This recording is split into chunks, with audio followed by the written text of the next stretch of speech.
Yes. June 14th.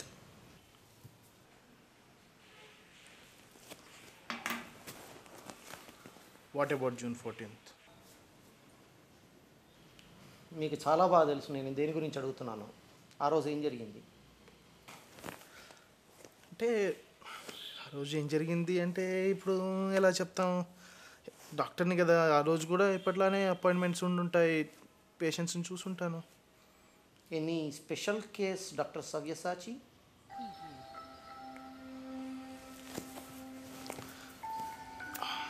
లేదండి, as far as I remember అలా ఏం లేదు. And I don't know why you are asking me this. Mrs Saranya?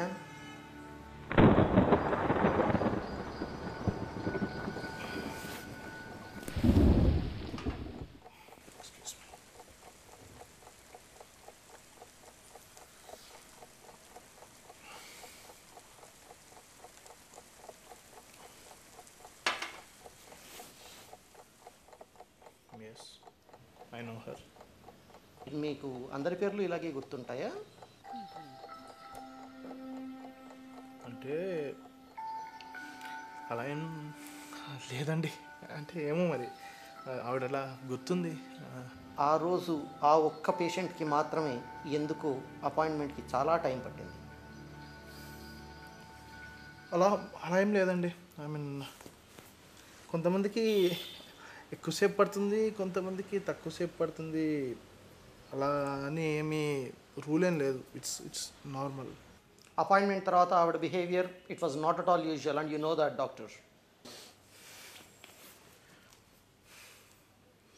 I don't know what you are saying.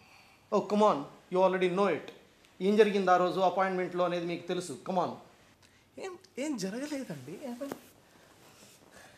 ఏం జరగలేదు. I mean it's a regular checkup. And even if I want to tell you, I mean I don't want, but even if I want to tell you, professional ethics ఒప్పుకోవు. Professional ethics అనేవి మనస్సాక్షి ఉండేవాళ్ళకి doctor, మీకు కాదు. అంతసేపు appointment ఎందుకు జరిగింది అనేది మీకు తెలుసు, but did you even think of the consequences? What consequences? ఏం చేశానని నేను? కమాన్ టెల్ మీ, బయటికి చెప్పండి, మీకు తెలుసు. ఏం చెయ్యలేదు నేను. ఓ కమాన్ చెప్పండి, you have to. Doctor Savyasachi, you know what happened. ఏం చేయలేదు నేను. ఏం చేశాను?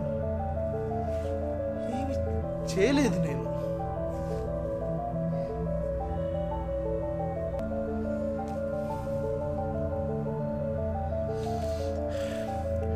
ఓకే, ఆ రోజు శరణ్య గారు మా హాస్పిటల్కి వచ్చారు రెగ్యులర్ ప్రెగ్నెన్సీ చెకప్ కోసం. I was doing regular checkup, BP, pulse, stethoscope పెట్టి చెక్ చేస్తున్నాను. Right here something miraculous happen. నేను నమ్మలేకపోయాను actually. The baby started talking to me. I mean లైఫ్లో ఎప్పుడూ కలగని experience. The baby was speaking to me. I mean completely షాక్లోకి వెళ్ళిపోయాను. And baby started saying this, doctor మా అమ్మకి ఎలా ఉంది డాక్టర్? అక్కడ ఉన్నారే అదే మా నాన్న. నాకు మాటలు ఎలా వచ్చి అనుకుంటున్నారా? ఇన్నాళ్ళు మా అమ్మ బొజ్జలో నుంచి వింటున్నాగా వచ్చేసాయి.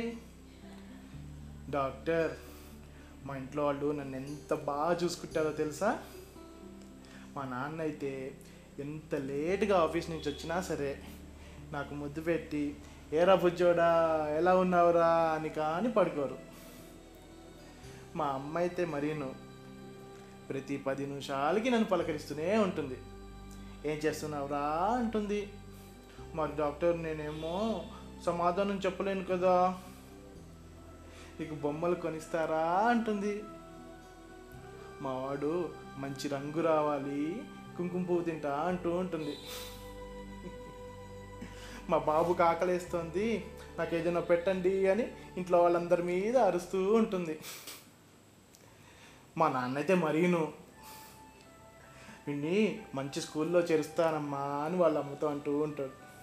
ఎవరన్నా ఫ్రెండ్స్ ఇంటికి వచ్చారనుకోండి డాక్టర్, మా నాన్న మళ్ళీ పుడుతున్నాడు, వీడిని అందరిలా పెంచను, వాడు ఏమవుతా అంటే అదే అంటాడు.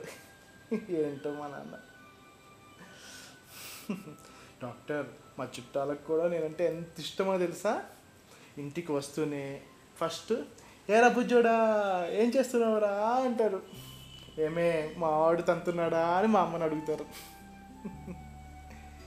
మా నాన్నమ్మకు కూడా డాక్టర్ నేనంటే చాలా ఇష్టం.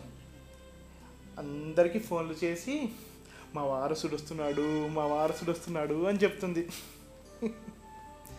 ఇదంతా నేను వింటూనే ఉంటాను డాక్టర్, లోపల నుంచి చాలా ఆనందం వేస్తుంది. కానీ డాక్టర్,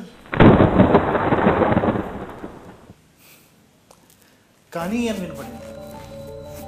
ఇంతసేపు ఆనందపరిచిన బేబీ నుంచి సడన్గా ఏడుపు, గుండె ఆగినంత పని అయింది నాకు. ఏమవుతుందో అర్థం కాలేదు. కానీ బేబీ మాత్రం ఏడుపు అసలు ఆపకుండా. కానీ డాక్టర్, నేను ఒక అమ్మాయిని డాక్టర్. నన్ను పలకరించినంతసేపు ఏరా బుజ్జోడా, బంగారం బాబు, వారసుడు అంటారు. నన్ను పలకరించినంతసేపు పలకరించినందుకు ఆనందం. కానీ నేను బయటికి వచ్చాక వాళ్ళు బాధపడతారేమో అని చిన్న భయం డాక్టర్. ఇంతలోనూ మా అమ్మ నన్ను పలకరించినప్పుడల్లా ఆనందం వేస్తుంది డాక్టర్. కానీ చివరికి మా అమ్మ కూడా అలానే అంటే ఏం చేయరు డాక్టర్. ఎంతకాలన్నా నేను ఒక అమ్మాయిని, ఆ విషయం నాకు తెలుసు. దీంట్లో నా తప్పేముందో తెలియదు డాక్టర్. కానీ నేను బయటికి వచ్చాక అందరూ నన్ను చూసే చూపు ఎలా ఉంటుందో అని భయం వేస్తుంది డాక్టర్.